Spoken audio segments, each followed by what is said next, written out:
యువలో సంక్షిప్త నవల మునగ చెట్టు వీరాజీ గారిది పార్ట్ 3 ఇవాళ. శ్రీహరి ఉద్యోగాన్వేషణలో పడ్డాడు. రోడ్డు మీద కనిపించిన బోర్డును చదివాడు.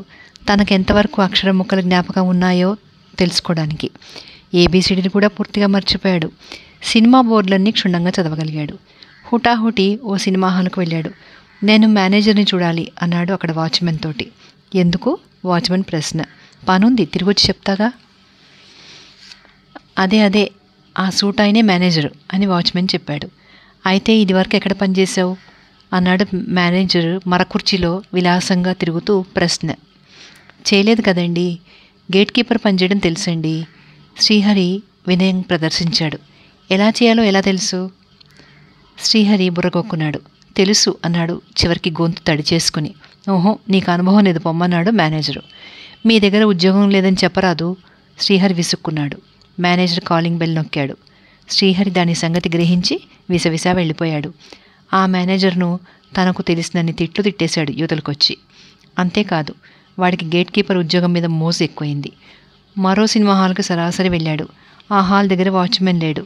గేటుకి తాటికాయంత కప్ప మాత్రం ఉంది. వాల్ పోస్టర్లు చూస్తూ హాలు చుట్టూ మామూలు ధోరణిలో ప్రదక్షిణలు చేశాడు. హాలుకి 10 గజాల దూరంలో చిన్న తడికెల హోటల్ ముందు క్యారమ్స్ ఆడుతున్నారు. మ్యాటింగ్కి ఇంకా గంటన్నర టైం ఉంది. శ్రీహరికి సినిమా హాల్ సంగతి మరి జ్ఞాపకం లేదు. ఎలుక మీదికి దూకబోయే పిల్లిలా వాడి మనసు క్యారమ్స్ ఆట మీదికి దూకింది. తన పేటైతే బాగుండేది అనుకున్నాడు. వెళ్ళి పొంచి ఆట గమనిస్తున్నాడు. ఆటగాళ్లలో ఒకడు మంచి ప్రావీణ్యత కనబరుస్తున్నాడు. రెండవాడు పిక్కల్ని పాకెట్లో వేయడం కంటే స్ట్రైకర్ని ఎక్కువసార్లు వేస్తున్నాడు. శ్రీహరి వాడికేసి జాలిగా చూశాడు. వెర్రి వెధవ అన్నట్టు పెదవులు కదిపాడు. ఆటగాడికి శ్రీహరి చూపులు ఒంటిని చీమలు పాకినట్టుగా అనిపించాయి. మొనగాడిలా చూస్తున్నావే అన్నాడు. నువ్వు కాయగురు, నీ వంతు నేను ఆడతాను అన్నాడు శ్రీహరి. ఓయబ్బో, వస్తాదు రౌడీవా? బోర్డు మీద చెడు కూడా ఆడేస్తా. శ్రీహరి తలెగరేశాడు. మళ్ళీ క్రాఫింగ్ నుదుటి మీద సర్దుకున్నాడు. ప్రావీణ్యుడు శ్రీహరిని వస్తాదు పిల్లికూనను చూసినట్టు చూశాడు. ఏ ఊరు మంది అన్నాడు. రెండవాడిలోగా ఆలోచించి వెంటనే నిలబడి సై అయిందా, ఆడు రూపాయికాయ్, డబుల్స్ ఆడదామా సింగిల్సా అన్నాడు. తను ఆడదామన్న కుతూహలం చంపుకోలేక. నువ్వెందుకు గురు, నేను ఆడతాగా, సింగిల్స్ వేయ్ అన్నాడు శ్రీహరి. బోర్డు పేర్చారు. పావలా పందెం కాశాడు శ్రీహరి. మొదట ప్రవీణుడు స్ట్రైక్ చేసి 3 పిక్కలు వేశాడు. తుపాకీ గుళ్లలాగా దూరిపోయాయి అవి. శ్రీహరి ఎటో చూస్తున్నట్టు నటించాడు. ప్రవీణుడు విజయంతో గురి తప్పాడు. శ్రీహరి మొదట అత్యంత ప్రయాస ప్రదర్శించి ఓ పిక్క వేశాడు. ప్రవీణుడి బృందం భేష్ అంది వెటకారంగా. కానీ శ్రీహరి ఈసారి పిక్కకేసి గురి చూడందే. రిమ్కి రిఫ్లెక్షన్ షాట్ కొట్టాడు. కార్నర్లో ఉన్న 2 పిక్కలు బుడుంగున పాకెట్లో పడిపోయాయి. రెడ్ వాటిని అనుసరించింది. అటు తర్వాత వరుసే. చివరికి బోర్డు మీద తెల్ల పిక్కలు మాత్రం తెల్లమొహం వేసుకుని ఉండిపోయాయి. ఛాన్స్ రాలేదు ప్రతి కక్షికి. ఈ విధంగా శ్రీహరి ఆట గెలిచి ఆడినందుకు పావలా తీసుకుని పావలా బాకీ తీర్చేశాడు. శ్రీహరికి అవకాశం ఇచ్చిన వాడి పేరు రతన్. రతన్కి గేట్ మ్యాన్ ఉద్యోగమే. అంటే వాల్ పోస్టర్లు అంటించడం దగ్గర నుంచి వచ్చిన ప్రమోషన్ అది. శ్రీహరి రతన్ కలిసి టీ తాగారు. కొత్తగా విడుదలైన సినిమా మీద, అందులో హీరోయిన్ మేకప్ మీద ఇద్దరికి ఏకాభిప్రాయం కుదిరింది. అది వాళ్ల పరిచయాన్ని గాఢమైత్రిగా మార్చేసింది. రతన్ పరిచయంతో శ్రీహరికి గేట్ మ్యాన్ ఉద్యోగం వచ్చినట్టే ఉంది. కానీ రతన్ మరి వారం రోజులు పోతే కానీ రికమెండ్ చేయలేను అన్నాడు. అయితే సినిమా మాత్రం ఉచితంగా చూడమన్నాడు. శ్రీహరి నిజంగా రతన్ లాంటి వాడు దొరకడం తన అదృష్టం అనుకున్నాడు. తనకున్న మిత్ర బృందం అంతా తన వద్ద చిల్లరుంటే చేరుతారే తప్ప లేనప్పుడు సిగరెట్ దాకా ఏమిటి, బీడీ ముక్క కూడా తనకివ్వరు. మహాపట్నం అయితే అక్కడున్న మనిషి తన కాళ్ల మీద నిలవలేడు. పూర్తిగా అతగాడు ఇంకొకటి మీద ఆధారపడాల్సిందే. ఒక్కనాడు రిక్షా వాళ్ళంతా కూడబలుక్కున్నట్టు 10 పైసలు ఎక్కువ చెప్పారంటే రిక్షాగత ప్రాణి వల్లే అవ్వాల్సిందే. కాఫీగత ప్రాణులు పంచదార కరువు వస్తే బెల్లం కాఫీ అయినా సరే పంచదారది అని చెప్తే చాలు, 5 పైసలు ఎక్కువ ఇచ్చి తాగుతారు. అలాగే పోస్ట్ మ్యాన్ కోసం ఎదురు చూసేవాళ్ళు ఉంటారు. వీళ్ళకి ఉదయం లేచిన తర్వాత పోస్ట్ మ్యాన్ తన కళ్ళబడి మీకేమీ లేవు అని చెప్పేదాకా కళ్ళు తీపులు పుట్టేటట్టు ఎదురు చూస్తూ ఉంటారు. అయితే మునగ చెట్టు ఇంట్లో ఎవ్వరూ పోస్ట్ మ్యాన్ కోసం తలుచుకోరు. కొండలు అంటే కనకమ్మ కూతురు అత్తవారి ఊరు దుర్గాపురం నుంచి సాధారణంగా కబురు రావడమో, ఎవరైనా ఆ దారంట పోయేవాళ్ళుంటే క్షేమ సమాచారాలు తెలియడమో తప్ప ఉత్తరాలు రావు. మా ఇంటికా? ఉత్తరాలు ఎడ నుంచి బాబు? కోడలి పిల్లకి ఏమైనా వచ్చాయా అన్నది కనకమ్మ తపాలా జవాన్తో. మునగ చెట్టు ఉన్న ఇల్లు, తూకం కనకమ్మ, జగడం వీధి, సత్యంపేట అంటే నువ్వే కదా, ఇందా ఇది నీ కార్డు అని పోస్ట్ మ్యాన్ ఒక కార్డు ఇచ్చి వెళ్ళిపోయాడు. కనకమ్మ అనవసరంగా బెంగపడిపోయింది. ఉత్తరం అటు ఇటు తిప్పింది. వెంకటరమణ వయ్యారంగా బిందె పుచ్చుకుని అటు వెళుతోంది. ఓసేవ్ రమణమ్మ, ఇది కాస్త చదివి పెట్టు అంది కనకం. చేపలు కడుగుతున్న పెద్ద కోడలు, బట్టలకి సబ్బు పెడుతున్న రెండో కోడలు, గోరుచిక్కుడుకాయలు ఏరుతున్న మూడో కోడలు భయాందోళనలు ప్రకటిస్తూ వచ్చారు. కొండల తల్లి రాయించిందేమో అన్నది కనకమ్మ. వెంకటరమణ హయ్యర్ ఎలిమెంటరీ బళ్ళో చదివింది. ఉత్తరం ఉటంకించింది. తూతి ఎదవరాద, గొలుసులే అక్షరాల్లేవు అని విసుక్కుంది. శ్రీరస్తు శుభమస్తు. తూనం కనకమ్మ అమ్మకి నీ కూతురు పాలెం కొండలు రాయించేదేమిటంటే అని చదివేసరికి ఆందోళన పడి, అయ్యో తల్లి నీకేం ఆపదొచ్చిందే అని మధ్యలో అడ్డుతగిలింది కనకం. దాంతో తిరిగి వెంకటరమణ మరింత నుదుట ముడతలు పెట్టి కూడబలుకోవడంలో పడిపోయింది. మీ అల్లుడుగారు పోయిన నెలదినములుగా సుస్థి పడుతున్నారు. అది విని గుండెలు బాదుకుంది కనకమ్మ. ఓలమ్మో అంది. అందరూ చేతబడి అంటున్నారు. నీవు రావడం కానీ శ్రీహరిని పంపడం కానీ చేయగలవు ముగించి అలసిపోయింది వెంకటరమణ. కనకమ్మకి ఏమీ పాలుపోలేదు. కూర్చుని రాగాలు మొదలెట్టింది. పాపం కొండలమ్మ ఎన్నడూ ఏ పాపమో చేసెరగదు, ఏ దేవుడు దాన్ని ఉసిరోసుకున్నాడో అని సానుభూతిగా అంది సావిత్రి. ఎదవ సచ్చినోళ్ళు, పొలాల గట్లంటే తగువులోస్తే చాలు చేతబడులంటారు. మెటికలు విడిచింది రంగమ్మ. అదేంటత్తయ్య అట్టా ధైర్యపడితేట, శ్రీహరిబాబుని పంపించండి అంది నాగరత్నం. ఏమోనే తల్లి, ఈ కష్టాలని నేను ఒప్పలేనే, భగవంతుడు నన్నైనా పట్టుకుపోడు అని తల బాదుకుంది కనకమ్మ. వెంకటరమణ చెప్పగా ఇరుగు పొరుగు అందరూ వచ్చారు. కనకమ్మని ఓదార్చారు. ఇంతలో అమ్మోయ్ అని కేకలేస్తూ శ్రీహరి వచ్చి ఇంటి ముంగిట దృశ్యం చూసి నివ్వెరపోయి ఊరుకున్నాడు. అమ్మోయ్ ఇవాళ 4 రూపాయలు సంపాదించా అన్నాడు. ఏం చెప్పేది శ్రీహరి, మీ బావయ్యకు చేతబడి చేశారంట, నీ చెల్లెలు బ్రతుకు తెల్లవారిందిరా అంటూ దుఃఖపడింది కనకమ్మ. శ్రీహరి మొహం వేలాడేశాడు. భోజనాల వేళలు అయ్యేసరికి భర్తలు ఆవరవరం వస్తారు కనుక కోడళ్ళు పనుల మీద వెళ్ళిపోయారు. అమ్మా, ఈ బిజినెస్ పెట్టి 2 రోజులైనా అవలేదే, నువ్వేళ్ళరాదుటే అన్నాడు శ్రీహరి. బిజినెస్ ఏంట్రా, అసలు ఏ పోలీసు వాళ్ళు మళ్ళీ పట్టుకుపోయే బిజినెస్ కాదు కదా అంది కనకమ్మ. శ్రీహరి అమ్మతోడు కాదు అన్నాడు తన నెత్తిన చేయి పెట్టుకుని. ఇక మీదట పోలీసులు మన ఫ్రెండ్సే అన్నాడు గర్వంగా నవ్వి. అంటే ఏంట్రా? అంటే నేస్తాలు. అయితే నువ్వు పోనంటావు నిలదీసింది కనకమ్మ. మా అమ్మవు కదూ, నువ్వెళ్ళవు, ఇంద ఈ 5 రూపాయలు. శ్రీహరి తల్లికి తన చేతి మడత విప్పి 5 రూపాయల కాగితం ఒకటి తీసిచ్చాడు. ఆమె కొడుకు ప్రయోజకత్వానికి సంతోషించేదే, కానీ వాడి మీద ఆమెకు పూర్తి విశ్వాసం లేదు. నిజంగా 5 రూపాయల నోటేనా అని పదే పదే పరికించి చూసింది. నాకు నీ ఉద్యోగం ఏంటో చెప్పరా అంది చివరికి. బిజినెస్ అది నీకు తెలియదు కానీ పోయి మూటగట్టుకో, బస్ ఎక్కిస్తా, చెల్లికాడికి వెళదు గాని అని శ్రీహరి తొందర పెట్టాడు. రాములు ఒక 2, సోములు ఒక 4, నారాయణ 3 రూపాయలు ఇచ్చారు. తల్లి, కోడలి పిల్లలు, శ్రీహరి పనికిమాలినోడు, నోటి దురుసోడు, మీరే వాడిని కడుపులో పెట్టుకోవాలి అని జాలి కోసం అర్థించి కనకమ్మ ప్రయాణమైంది. శ్రీహరి ఆమె వెంట బస్టాండ్కి నడిచాడు. గుమ్మం దిగుతూ ఉండగా వెంకటరమణ ఎదురొచ్చింది. ఓసేవు రమణ, కొండల కాడికి పోతున్నా, వీడొట్టి పనికిమాలినోడు, ఏదో ఆశయానికన్నా పట్టించుకోవాక అని మరోసారి శ్రీహరిని అప్పచెప్పింది కనకమ్మ. శ్రీహరి మీద జవాబుగా మెటికలు విరుచుకుంది వెంకటరమణ. ఓసోసి, మీ అన్నయ్యే నేంటి పైల్బాను, నేను చేస్తా కసరత్తు, బస్తీమే సవాల్ అన్నాడు శ్రీహరి. ఓరోరి పదరా మేకపోతూ అంది కనకమ్మ. తల్లిని బస్ ఎక్కించి హుషారుగా చెయ్యూపి వెళ్ళిరావే అన్నాడు శ్రీహరి. ఒరే బాబు, బుద్ధిగా మసులుకోరా, అడ్డమైన వాళ్ళ చేత మాటలు పడమాకు అంటూ కదిలిపోయే బస్సులో నుంచి అరుస్తూనే ఉంది కనకమ్మ. శ్రీహరి తిన్నగా రైల్వే స్టేషన్ రోడ్డు చేరుకున్నాడు. అక్కడ ఈతగాడి జతగాడు కాచు కూర్చున్నాడు. అక్కడ బట్టపరిచి 3 ముక్కలాట మొదలుపెట్టారు. ఇటువంటి వాటిని ఆ ఊర్లో ఉండే జనం విద్యావంతులే అయినా విద్యావిహీనులే అయినా అసలు గమనించినట్లే వెళ్ళిపోతారు. పల్లెటూరు నుంచి దిగబడే జనం 4 మూగగానే శ్రీహరి జతగాడొకడు 10 పైసలు పావలా కొట్టేశాడు. అక్కడ చేరిన అమాయకులు తమ కళ్ళ ముందరే ఒక వ్యక్తిలా లాభం కొట్టేయడం వింతపడి చూసి తాము సిద్ధమైనారు. ఈ విధంగా 1-2 గంటల్లో 4 రూపాయలు పోగవడం, పోలీసు వాటా పోను తల రూపాయి మిగిలింది. శ్రీహరి ఇంటికి పోతా అన్నాడు. కానీ 2 అడుగులు వేసి ఇంటికాడ వదినులున్నారు, వాళ్ళకి మనకి చుక్కెదురు. పద సినిమాకి పోదాం అన్నాడు. చలో అన్నారు తతిమా ఫ్రెండ్స్. ఆ 3 కాకా హోటల్లో దూరారు. అక్కడ వాళ్ళకి బజ్జీలు ఇచ్చారు. కాకా, ఇవాళ రంభ పెళ్ళి మొదటి రోజు, టీ స్ట్రాంగ్ మలాయి వేసి పట్రా అన్నాడు శ్రీహరి.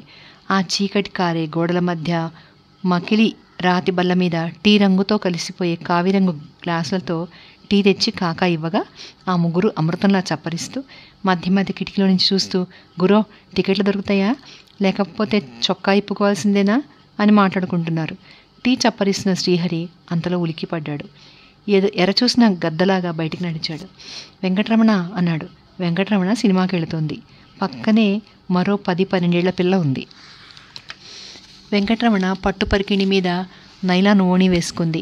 జడ వదులుగా వేసుకుని చివర రిబ్బన్ పెట్టుకోకుండా వదిలేసింది. చిన్ని బొట్టు. దానిమీదికి కూడా కాస్తంత రాలి తెల్ల తెల్లగా మెరిసేటట్టు పౌడర్ అద్దుకుంది. అయినా ఆ పిల్ల మొహంలో అడవి పువ్వు నాజుకుతనం లాంటి మొరటతనం తొంగి చూస్తోంది. శ్రీహరి మొదటి పిలుపు ఆ పిల్ల పసిగట్టలేదు. రెండో పిలుపుకి చురచుర చూసింది. మూడో పిలుపుకి నుంచుండిపోయి ఏదో అనబోయి నవ్వేసి సచ్చినోడా అంది. విషు దగ్గరగా వచ్చి శ్రీహరి చెప్పాడు, అందరి ముందు నా పరువు తీయకు, మా మంచిదాని అంటాను.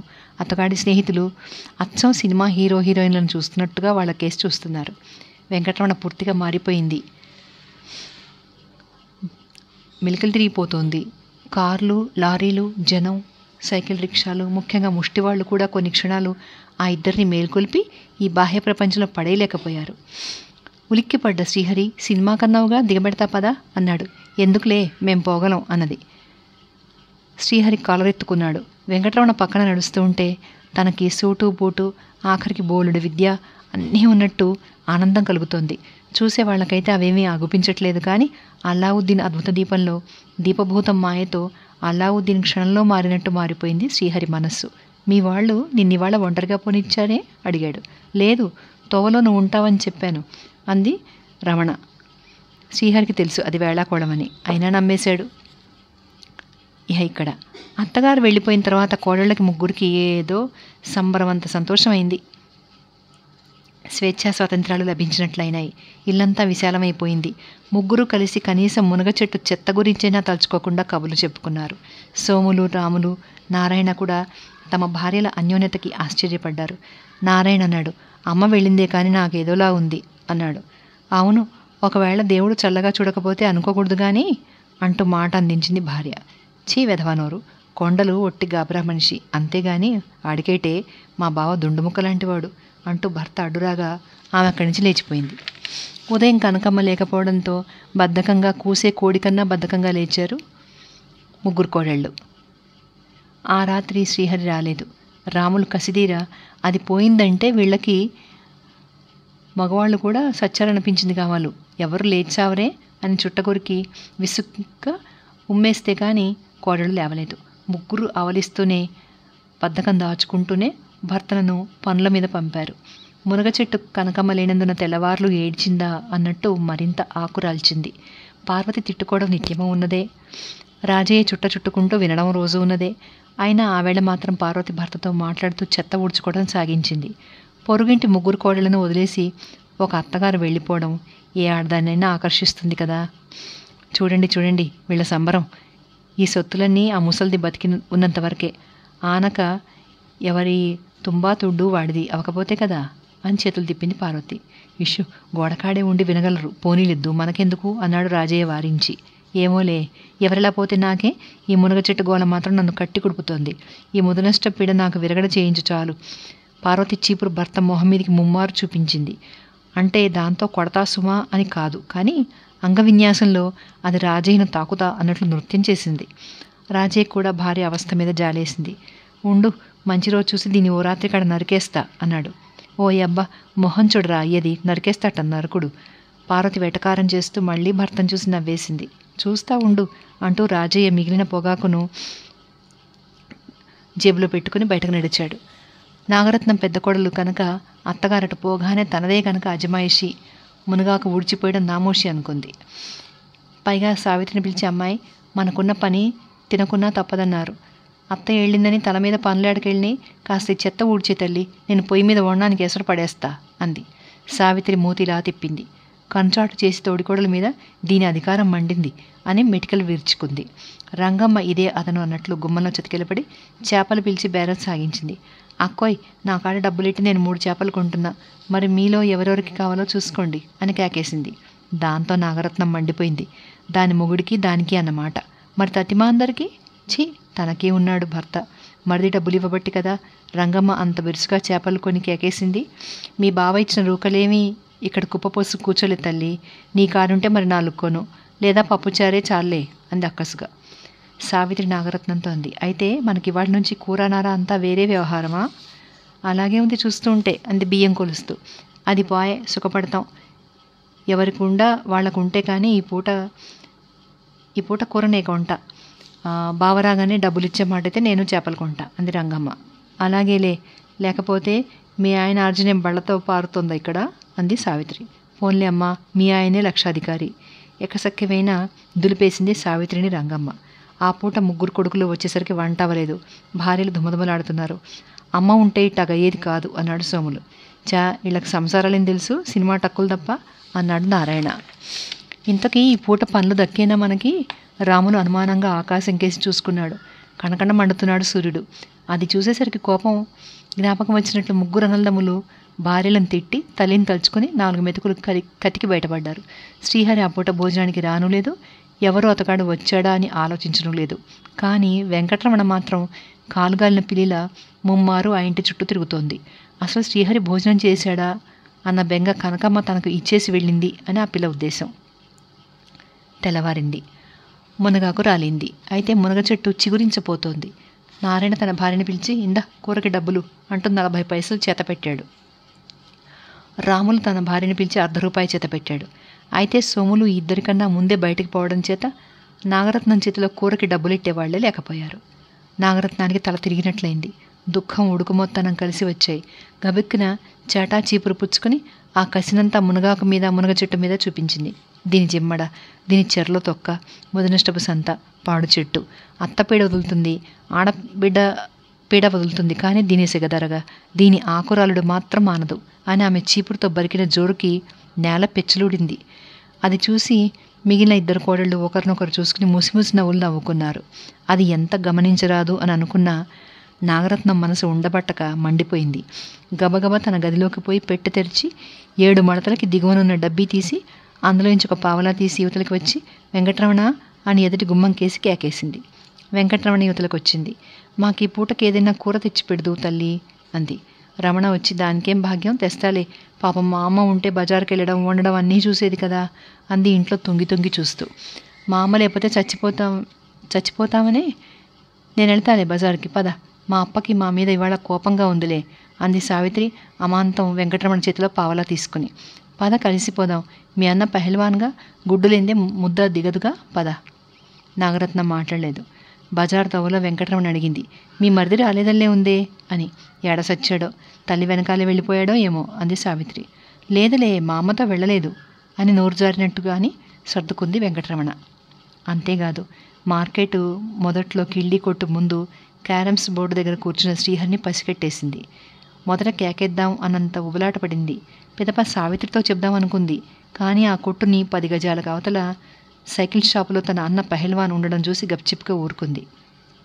తన అన్న వెంకటరమణనేమి అనడు, కానీ శ్రీహరిని మక్కిలెరగొడతాడు.